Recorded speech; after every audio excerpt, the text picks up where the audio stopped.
नमस्कार मंडळी, मिनी ब्लॉगमध्ये मी स्वागत करतो आणि आजचा ब्लॉग आपला नाईटवाले होणार आहे. तर आपण नाईटला चाललेलो आहे कामावरती, तर जस्ट आपण निघणार आहे. मी लगेच पोहोचलो आपल्या स्टेशनवरती. स्टेशन बघतो तर काय सगळ्या अंधारामध्ये माणसं पब्लिक सगळे कमी. मी विचार केला की चल बाबा आपण इथं बसून उभा राहून आपल्याला काय होणार नाही, आपण पटापट चालायला पाहिजे.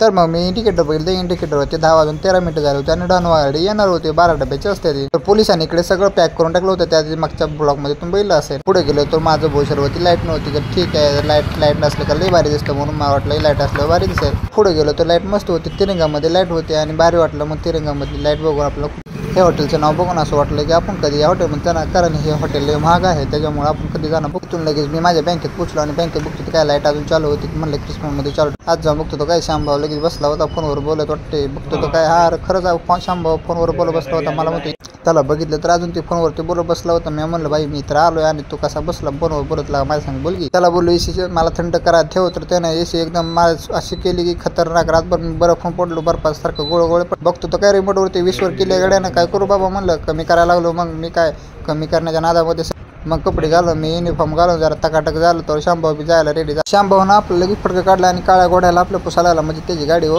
काळ्या घोडा म्हणजे. तर मी खूप दिवसानंतर नाईट केली होती, तर मला झोप यायला लागली होती. पण मी डोळे पुसून लगेच मी असं बघत बसायचं की झोप येईल. रात्री 1 राऊंड मारायला लागलो. असं वाटत होतं की लगा या अंधारामध्ये कोणतर माणूस यायचं नाही. तो वाघ यायचं, कारण बोशरला आधीच वाघ सुटलं होतं. तर बघितलं तर वाघ येत होता.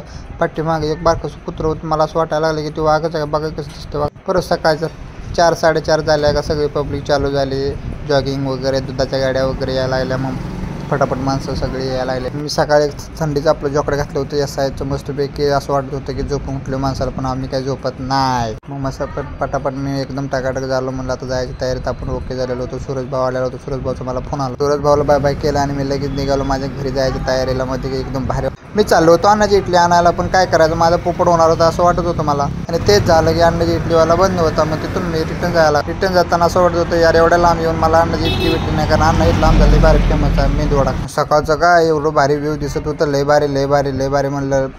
आणि घरी येऊन बघतो तर काय रवा केला होता. आहे म्हणली रवा दूध खा. आहे म्हणलं माझा व्हिडिओ काढू नको, तरी बिहायचा व्हिडिओ काढत होतो. आहे हसायला लागली खादा आहे मग ती गप माझा व्हिडिओ चालला निघत म्हणून मारायला लागली. तर आपला मिनी ब्लॉग आवडला असला तर लाईक करा, शेअर करा, सबस्क्राईब करा आणि यूट्यूब चॅनलला